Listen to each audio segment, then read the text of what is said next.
Hello everyone, welcome to my channel. My name is Alyssa. It's really good to have you here. So today's video is going to be all about breastfeeding and just the things that I've learned and my journey along the way. It has been a really fun journey. I've been breastfeeding my daughter for almost 9 months now, and it's just one of the most amazing and beautiful things in this whole world. I absolutely love it. So I wanted to share with you guys 5 tips that have really helped me along the way and are so important. Things I wish I would have known before, but at the same time, I'm so glad I learned them even when she was, a few days old. So they still helped me a lot. So anyway, if you're interested in hearing these 5 breastfeeding tips I have for you, keep on watching. If you like this video, go ahead and give it a thumbs up. And if you want to subscribe to my channel and hear more videos on motherhood, natural lifestyle, things like that, go ahead and hit that subscribe button. You can also follow me on Instagram. I will leave that in the description box below. All right, guys, let's get into the video. So the first breastfeeding tip I have for you guys is this. How you hold your baby is really important. Now, you may think that's not that important, Alyssa, but it really is. So when I was in the hospital, I had just had my baby girl, and you know how when you're in the hospital and the lactation consultants and the nurses, they all try to help you latch, the first day or two or whatever. And so I remember a couple of nurses trying to help us, and then I remember a lactation consultant coming in and trying to help me latch. And every time they were kind of suggesting that I hold her different ways. So one nurse would say hold her cross cradle, one nurse would say football hold, and the lactation consultant told me, I think she first told me football hold and then she switched it the next day to cross cradle, because if you didn't know, I'm totally blind, and so latching my baby was a little bit, more of a learning experience for me, just because obviously I can't see what I'm doing, which you don't need to see to breastfeed. Trust me, it is so easy to do without sight. But learning, was a little bit awkward for me just because I've never seen, anyone do it. And so it was just, I had to learn sort of the position and everything. So my lactation consultant that was seeing me was kind of like switching it around and trying to get the best way for me to do it. And I just remember being so confused, and I wasn't able to latch her unless the nurses or lactation consultants were helping me. And I know that usually the criteria at the hospitals is that they don't let you leave and go home with your baby until they know that you can successfully latch your baby. And I remember them telling me that, and I remember when they released us to go home, like when they discharged us, I just remember not feeling like I was confident in latching her. And I remember wondering, like, why are they releasing me? I didn't say this to them because I wanted to go home, but I remember thinking, like, why did they release me if I don't think I've ever latched her on my own, or if I have, it hasn't really been that successful. So I remember being really scared about that. So I went home that night, and I remember just being like really scared about not being able to feed my baby. And it was a very hard night. I'd latch her on for a few seconds and then she'd pop off, and she was a very sleepy newborn. And a lot of times, as you guys might know, in the first day or two, the babies don't really need to eat as much. It's usually just colostrum in your milk. So your milk hasn't come in yet. So it's just the colostrum, which is really important for them. But babies, especially the first day, they're not like super hungry or anything like that. So I wasn't super worried, but of course I was a little bit worried, like, what if she actually gets hungry and fussy, which she hadn't really gotten that fussy yet, but I knew she would. And so I was, freaking out a little bit. And I remember that night just going to bed feeling really worried, and I slept with her in my bed that night because she would not be laid down in the bassinet. And I remember bright and early the next morning, about 5 o'clock in the morning or so, my milk came in, and I remember waking up and I was wet, and I was like, oh my goodness. And I remember trying to latch her again, and it just didn't work. And I actually had a friend come over that first night, to try to help me, and she saw my frustration. So she actually went ahead and texted one of her friends that I had met briefly, who is a lactation consultant, and she does home visits. And so the next day, after our first day home from the hospital, our first full day, that sweet lactation consultant actually came to my house and helped me for free. I was so blessed. So she comes over, and thank the Lord helped me, because I was so confused. I had so many different views. And the first thing she did, I'm sorry this is so long, but I want to make sure you guys understand, my long explanation on why the way you hold your baby is so important. So she basically showed me that football hold is really important when they're that little, because they don't really know how to work with you. They're kind of like awkward and new in the beginning, and so are the mamas, especially me, because it was my first time. And so football hold, I don't know if you know what football hold is, but this sweet lactation consultant literally saved my life. After that first day, actually the second day, I was so much more confident. And by the third day, it was even better, and I was able to nurse her so confidently, and it was because of this football hold. So what I did was I used a breast friend pillow. You can also use a boppy, but the breast friend was super helpful.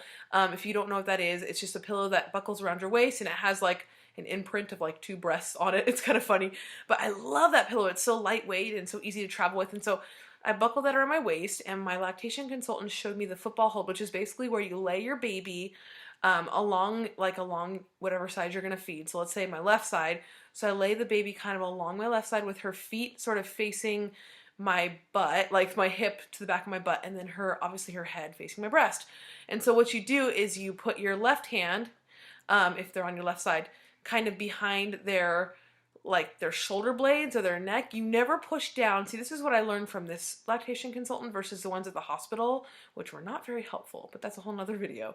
But the ones at the hospital would say, oh, just push her head into your breast, into your nipple. No, you don't do that. That does not help anything. So what you do, what really helped me is the football hold position, and you just kind of push on their shoulder blades a little bit to kind of put that pressure on that. And so, it's a little bit easier than their head, because that just makes it harder for them. So then you take so what I did was, if you're on the left side, I would take my left breast in my right hand, so the opposite hand, and I would bring it to the baby's nose. And when I would pinch my nipple in between my thumb and my index finger, so I'd pinch that nipple, get a nice grip on the base of it, and then I would do what's called nose to nipple. So I'd bring that nipple to touch the baby's nose, and then slowly drag it down into the baby's mouth. And that kind of, when the nipple touches the nose, it kind of stimulates the baby to open their mouth. And then you just kind of slide the nipple right on in there. And the football hold makes it so much more seamless and easy, and just you feel like you have more control. And so for the first 3 months of her life, I did the football hold. And then when I got really good, obviously I could switch to cross cradle. But having that breast friend pillow and just having that football hold and that proper sort of position was really helpful. So how you hold your baby is super important. All right, that was super long. We're on to tip number 2 now. So the second tip is this. The bra you wear is actually really important when nursing. So what I learned from this amazing lactation consultant that came to my house is actually that having underwire actually cuts off your milk supply. I didn't even know that, and I'd actually spent a ton of money at the end of my pregnancy on this amazing, beautiful nursing bra with underwire, and I couldn't even wear it. And luckily I had purchased a couple of really comfortable nighttime bras that did not have underwire, and they were really, really good quality, where they didn't look like nighttime bras. You could actually wear them every day and your boobs weren't super saggy or anything. It was like perfect. So that's what I had to wear, and I learned that underwire does really affect things. And so make sure when you're picking a nursing bra that you do not pick one with underwire, especially in the beginning, because you want that milk supply to not be cut off. When you have underwire, your body kind of goes, oh, I'm being cut off, and so it stops making, producing that milk. And obviously once you take the bra off, I'm sure it'll keep producing the milk, but it's just for that time, it kind of cuts you off. So that's what I learned, that you want to wear a nursing bra or any bra with no underwire. And actually the one that I got, this is not sponsored, definitely not, but from Destination Maternity, they have the best nursing bras, nighttime ones, that are super comfortable for everyday use. I have 2 from there, and they're amazing. I love them. All right, guys, tip number 3. Here it is, guys. You ready? Don't use nipple cream or nipple balm or lanolin or any of those things. You guys, does not work. So when you get those gnarly, nipple sores when you first start breastfeeding, which yes, they do hurt. I got a lot of them in the first couple of weeks. It's hard. But you guys, that lanolin and that nipple cream and stuff, it's just a Band-Aid. It's just chapstick. It's just, it helps for a few minutes, and then it doesn't fix the root of the problem, and you don't want your baby to lick that stuff anyway, so then you have to deal with wiping it off and making sure you put it on, after a feeding and with enough time for it to soak in before the next feeding. It's just a pain. I used lanolin for a couple days, and it was awful. So when I saw this amazing lactation consultant at my house, she told me all you do is you hand express some breast milk and you tap on the nipple where the sore is. You tap the milk on there and you just let it sit. And honestly, you guys, within an hour or 2 after tapping the milk on my nipple a couple of times, the sores I had were significantly better. And so that's what I kept doing when I would get a sore. I would just express and tap on the nipple, and that breast milk was super healing and actually got rid of the sore. So that is an amazing tip that really helped me. It seriously is awesome, and don't use those temporary fixes, you want a permanent fix. Breast milk is amazing. All right, guys, tip number 4. Here goes. Nipple confusion is not a thing. Shocker, right? You're probably like, okay, this lady's crazy. Nipple confusion is not a thing? No, nipple confusion does not exist. It is actually nipple preference. And I can tell you right now how to avoid nipple preference. All right, so let's get into this. Nipple confusion is this thing that people say, oh no, my baby had a bottle and now they won't nurse anymore, or they're confused. No, this is what happens. I will tell you right now how your baby likes the bottle more than the breast. So this is what happens. First of all, you want to make sure if you want a good breastfeeding relationship with your baby, you want to make sure you do not offer a bottle until about 4 to 6 weeks after the baby's born. So the first month to 6 weeks, you want to just be only on the breast because you don't want your baby to get used to anything else. You want to really solidify that relationship. So when you do introduce the bottle, what often happens is with a lot of babies is that they take the bottle and they realize how fast the milk is coming out. Because when a baby's nursing, they have to suck a lot harder and work really hard to get the milk out. It's kind of like an exercise, they have to work harder.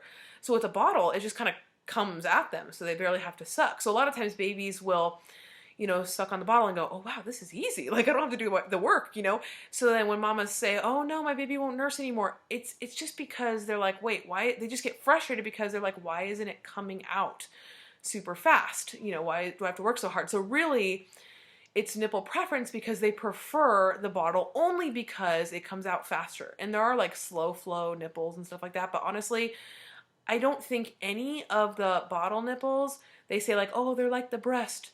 But I don't think any of them are just like the breast, obviously. So they all come out a little bit faster or a lot faster than the breast. And so the babies get nipple preference. And how you can avoid this is actually really easy, mama. You don't have to worry about like, oh no, my baby won't take a bottle or won't nurse or won't go back and forth, because this is how you do it. Basically, when you introduce the bottle, you want to do this. You want to do something called pace feeding. And what that is you want to set a timer for 15 minutes, at least, from 15 to 20 minutes. And you want to make sure no matter how big your baby's bottle is, whether it's 2 ounces, 4 ounces, 6, no matter what, you want to make sure that it at least takes 15 minutes or more for the baby to finish the bottle. So what you do is you give them 5 or 10 sucks, and then you take it away, you pull it back, and you let the baby rest for, 10 seconds or so. Then you bring it back to their mouth for another 10 sucks, and then bring it away for 10 or 15 seconds. So you're basically doing what they do when they nurse, because when they nurse, they take 10 or 15 sucks and they rest. And then they suck again for, 15 seconds, and then they rest for 15 seconds. I don't know, it's kind of like they suck and they rest. They suck, especially newborns. They like to rest between, 10 sucks or whatever. So when you're feeding a bottle, that's what you want to do. You want to pace feed. So you want to make sure you're pulling that bottle back every 10 sucks or whatever around that, so that they don't get instant gratification, that the bottle doesn't get, they don't finish the bottle in 2 minutes. You want them to have to work for it. So you want them to finish it in 15 minutes or so. So my husband actually did this when we offered my baby girl her bottle for the first time. I think she was maybe 8 or 9 weeks old. We waited a little bit longer, but because I was like, I don't want to do it. But you know what? We did it, and he pace fed her. He set his timer for 15 minutes. And I was in the other room pumping and crying, because it's always hard for every mama the first time their baby has a bottle. At least it was for me. But that worked out really good for her. She was able to finish her bottle in about 15 minutes, and she's never had a problem from then on going from breast to bottle. She can do it all the time. Breast to bottle, doesn't matter. She has had no problem. So that's just one tip that might help you avoid the nipple confusion or the nipple preference. All right, you guys, ready for the last tip? Tip number 5. Here it is. Don't worry about how much your baby is getting.